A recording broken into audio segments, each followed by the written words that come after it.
तड़ीपार गृह मंत्री अमित शाह उन्होंने जिलाधिकारियों को फोन कर करके धमकाना शुरू कर दिया। अच्छा सर, आप कह रहे हैं कि जिलाधिकारियों को धमकाना शुरू कर दिया। इतना आसान है धमकाना? क्यों नहीं आसान है। आप भी सर्विस में रहे हैं सर, क्या जो मतलब कि आपको अगर कोई धमकी देता है तो आप उनकी धमकी मान लें? कल जो 4 जून को मतगणना होगी, वोटों की गिनती होगी, उसमें इस बार धांधली नहीं धांधला होगा, है ना। जमकर बेईमानी होगी, क्योंकि जो नरेंद्र मोदी और गौतम अडानी का गिरोह है उसने इस बार तय कर लिया है कि जनादेश की चोरी कर। एग्जिट पोल को तो मैं पूरी तरह से बकवास मानता हूं, क्योंकि एग्जिट पोल जो है वो तो गोदी मीडिया के कराए हुए पोल है, और गोदी मीडिया दर्शकों को पता है जो नरेंद्र मोदी के दलाल टीवी चैनलों को कहा जाता है। ईमानदारी से गिनती होती है तो 300 के आसपास सीटें इंडिया गठबंधन को मिल रही है, क्योंकि भाजपा की स्थिति जमीन पर बहुत पतली है। इस बार जो कहते हैं कि दक्षिण साफ उत्तर, यहाँ जो राम मंदिर, श्याम मंदिर और क्या क्या मुद्दों की बात होती थी, तो तेजस्वी ने रोजगार के मुद्दे को विमर्श के केंद्र में ला दिया। 17 महीने डिप्टी सीएम रहे तो उसमें कुछ लोगों को नौकरियां भी मिली, खासकर शिक्षकों को, और इस तरह से युवाओं के बीच तो एक तेजस्वी का क्रेज देखने को मिला ही है। नमस्कार, आप देख रहे हैं द बिहार टॉप और मैं हूं आपके साथ करुणा तिवारी। लोकसभा का चुनाव हो चुका है। सातवें चरण का जो अंतिम चरण का जो मतदान था वो 1 जून को था। अब 4 तारीख को यानी 4 जून को लोगों को सबसे ज़्यादा बेसब्री से इंतजार है कि किसकी सरकार बनेगी, एनडीए या फिर इंडिया अलायंस। अब देखिए, इसके पहले रुझान भी आ रहा है एग्जिट पोल का।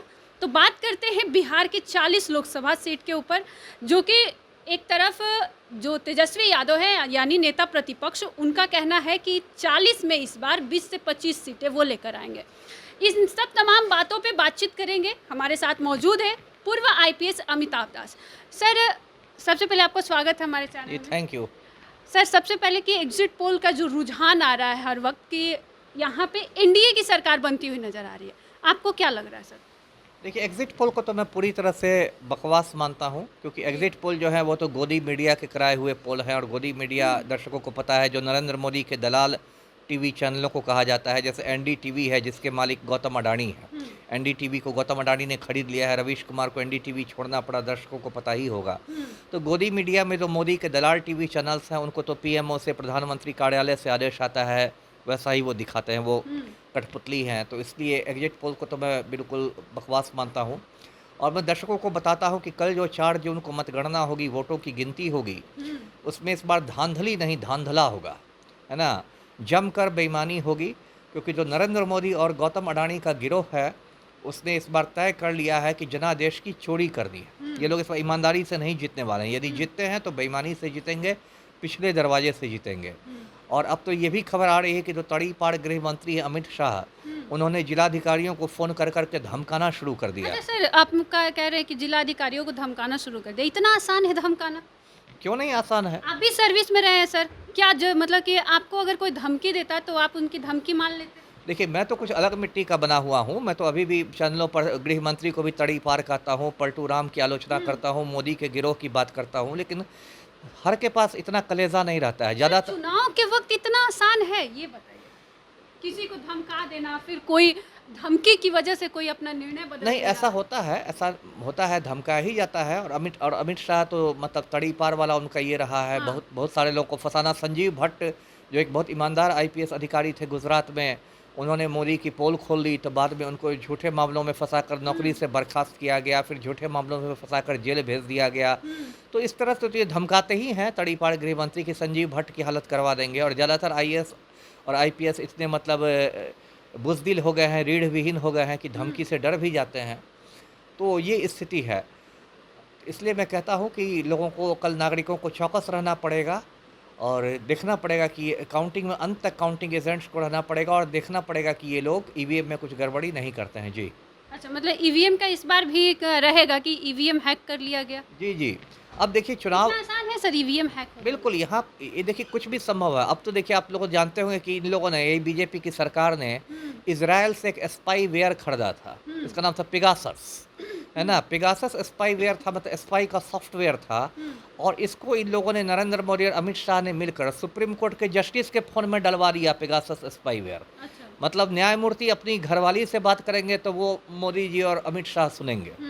तो तो ये जो नरेंद्र मोदी और अमित शाह की जोड़ी है, ये किसी भी हद तक जा सकती है।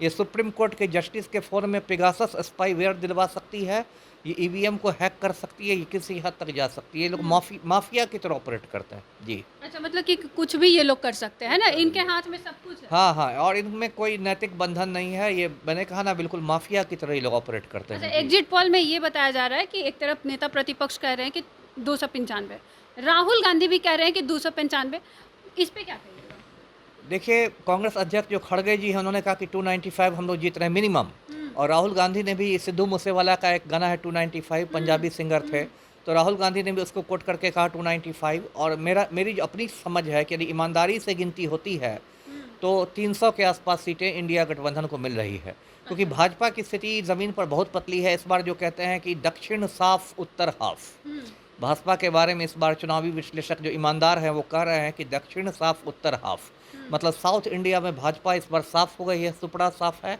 और नॉर्थ इंडिया में भाजपा की सीटें घटकर आधी रह जाएगी। तो इसलिए 300 के आसपास सीटें इंडिया गठबंधन को मिलेंगी यदि ईमानदारी से गिनती हो तो। अच्छा, सर, ये जो चुनाव हुआ इसमें एग्जिट पोल्स तो आते ही हैं, कल आ जाएगा इसका परिणाम जो कि पूरा देश भर में आ जाएगा। लेकिन जो तेजस्वी यादव है, यहाँ पर बिहार की बात करें तो वो लगातार कहते हैं कि 1 करोड़ वो रोजगार देंगे। इस पे वो असर डाला है इस चुनाव पे? देखिए, एक तो मैं कोई राजद का प्रवक्ता नहीं हूँ, लेकिन एक तो तेजस्वी ने मतलब अच्छा काम किया है मेरी समझ में, कि उसने रोज़गार के मुद्दे को विमर्श के केंद्र में ला दिया। यहाँ जो राम मंदिर, श्याम मंदिर और क्या-क्या मुद्दों की बात होती थी, तो तेजस्वी ने रोज़गार के मुद्दे को विमर्श के केंद्र में ला दिया। 17 महीने डिप्टी सीएम रहे तो उसमें कुछ लोगों को नौकरियाँ भी मिली, खासकर शिक्षकों को। और इस तरह से युवाओं के बीच तो एक तेजस्वी का क्रेज़ देखने को मिला ही है। इस बार तेजस्वी की सभाओं में भी जितने युवाओं की भीड़ थी, उससे लगा कि कहीं न कहीं युवाओं को लग रहा है कि भाई तेजस्वी नौकरियाँ देंगे। अब 1 करोड़ नौकरियाँ तो कुछ ज़्यादा मुझे लग रही है, लेकिन कम से कम नौकरी की बात ये कर रहे हैं, ये एक शुभ संकेत है। जी। अच्छा, सर, कल परिणाम आएगा, इसमें जितने भी तमाम राजनीतिक दल है सब अपनी अपनी तरह से तैयारियां कर चुके हैं। अभी जी। आपने कहा कि राम मंदिर का मुद्दा था, बिहार में भी रोजगार, गरीबी, महंगाई का मुद्दा है। ये बिहार में महागठबंधन की तरफ से तेजस्वी यादव और वीआईपी सुप्रीमो जो मुकेश सहनी है, ये है।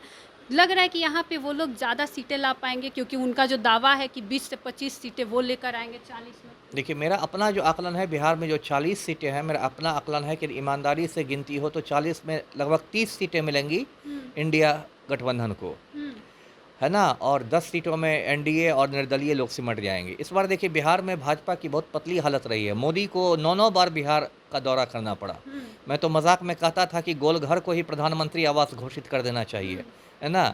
तो 9-9 बार मोदी को बिहार का दौरा करना पड़ा, और काफ़ी मतलब नर्वसनेस था बिहार को लेकर। नरेंद्र मोदी में भी, अमित शाह में भी काफ़ी घबराहट थी, क्योंकि तेजस्वी की सभाओं में जितनी भीड़ उमड़ रही थी, उसके बाद ये लोग काफ़ी घबराए हुए थे। और वो मुझे, यदि ईमानदारी से गिनती होती वोटों की, तो कल देखने को भी मिलेगा। जी।